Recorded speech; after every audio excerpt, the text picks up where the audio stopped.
Nous rejoignons aujourd'hui Amélie Belland, coordonnatrice pour Action Logement Lanaudière, afin de faire un retour sur la situation des locataires de la région 2 jours après le grand déménagement du 1er juillet et alors que la crise de la COVID-19 a encore de nombreux impacts. Bonjour, Mme Belland. Bonjour. Alors, quels sont les principaux échos que vous avez eus du terrain? Comment s'est passé ce 1er juillet dans la Lanaudière? On peut peut-être d'abord commencer globalement, puis ensuite y aller par secteur.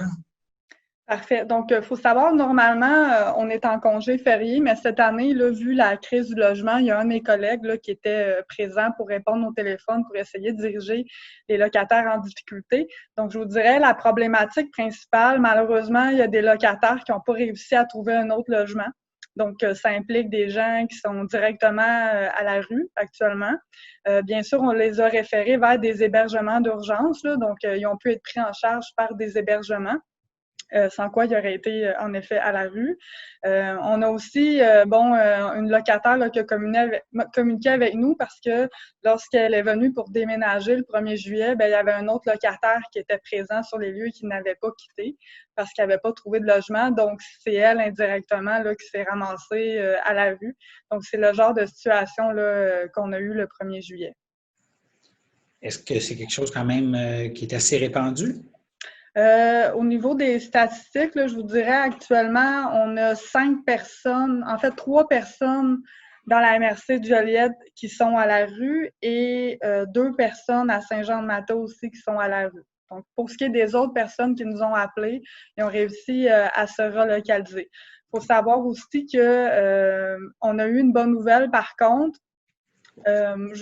Donc, dans les dernières entrevues qu'on avait fait ensemble, je vous avais parlé qu'on ferait des sensibilisations auprès des municipalités, tout ça, pour la mise en place d'un service d'aide à la recherche de logement. Donc, on a su dernièrement que plusieurs villes du sud de la Naudière ont mis en place un service d'aide à la recherche de logement par l'Office municipal d'habitation du Sud. Donc, les locataires qui sont dans le sud de la Naudière peuvent communiquer avec l'Office municipal d'habitation pour avoir de l'aide pour chercher des logements. Donc, c'est sûr que c'est un service qui a beaucoup également aidé des locataires et qui va continuer à aider des locataires qui n'ont pas trouvé de logement pour ceux qui sont dans le sud de la Naudière jusqu'au 15 septembre 2020. Je vais peut-être juste donner le numéro de téléphone.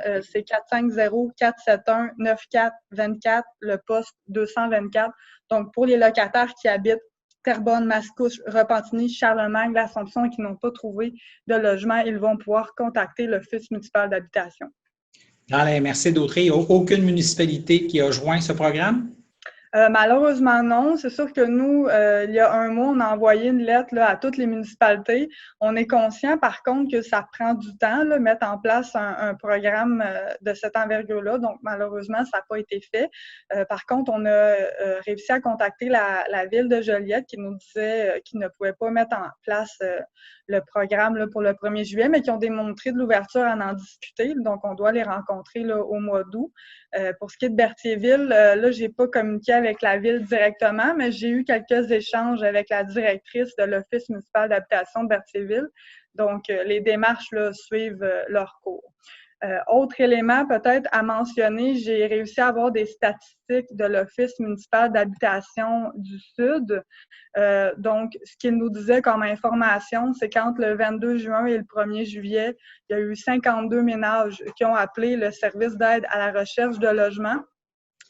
Sur ce lot de personnes, il y en a 7 que c'était pour des demandes là, de logement de HLM et 45 pour de l'aide pour trouver un logement. Ce qu'il nous disait aussi, c'est qu'il y avait, pour le 1er juillet, là, il y avait 13 ménages qui étaient en suivi, qui n'avaient pas de logis. Par contre, sur ces 13 ménages-là, il y en a 10 qui ont été relogés temporairement, soit à l'hôtel, chez des amis ou dans des logements d'urgence. Et il y en a 3 qui ont réussi là, à la reloger de manière permanente. Là. Donc, 13 qui étaient plus en difficulté, là, puis qui ont été soutenus là, par le service d'aide à la recherche de logement.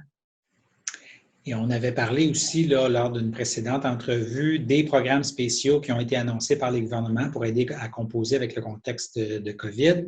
Est-ce que, selon les informations que vous avez, ça a été beaucoup utilisé dans la région?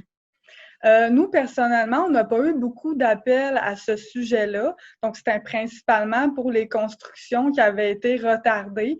Par contre, je pense qu'au niveau des travaux de la construction, ils ont quand même mis les bouchées doubles. Là. Donc, on n'a pas eu trop de problématiques à cet effet-là. Nous, c'était plus des gens qui n'arrivaient pas à trouver un logement plutôt que des gens que leur logement n'était pas terminé là, d'être construit. Donc, c'est plus des gens qui sont vulnérables, qui vivent beaucoup de discrimination aussi, par exemple parce qu'ils sont sur l'aide sociale, donc ou encore ils ont des chiens, des animaux.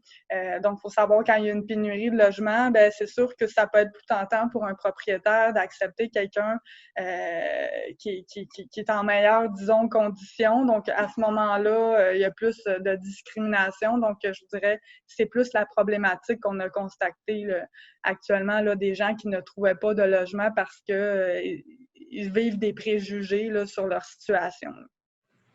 Et est-ce qu'il y a beaucoup de locataires qui, en raison du contexte de COVID, ont des difficultés à payer le logement et qui pourraient se retrouver à avoir une éviction? Tout à fait. On est très inquiet parce qu'on sait là, que pendant une certaine période, les jugements étaient gelés, là, les jugements d'éviction. Toutefois, ça recommence tranquillement. Donc, il faut savoir que les décisions qui ont été rendues avant le 1er mars 2020, donc le gouvernement dit que les décisions d'éviction pourraient recommencer à être en vigueur à partir du 6 juillet.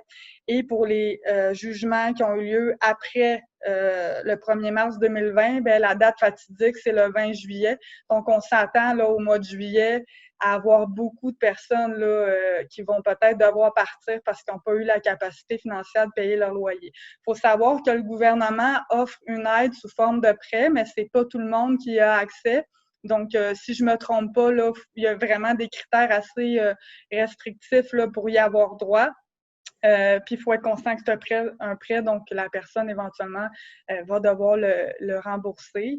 Et puis, on a une inquiétude, encore une fois, là, que des gens perdent leur emploi lorsqu'ils n'auront plus le PCU. Donc, par exemple, quelqu'un qui travaille en restauration, ça se peut que le restaurant ferme et qu'il ne réussisse pas à se retrouver là, un autre emploi. Donc, c'est sûr, dans les mois qui viennent, juillet, août, on est très inquiet là, que beaucoup de locataires en difficulté financière se retrouvent à la rue et c'est un lien direct là, avec la COVID-19, là, souvent qui ont perdu leur emploi. Là. D'autres choses que vous voulez ajouter en terminant? Peut-être pour terminer, j'aimerais juste spécifier qu'il y a eu une réforme de la Régie du logement. Donc, il faut savoir là, qu'à partir du 31 août, la Régie du logement va devenir le tribunal administratif du logement.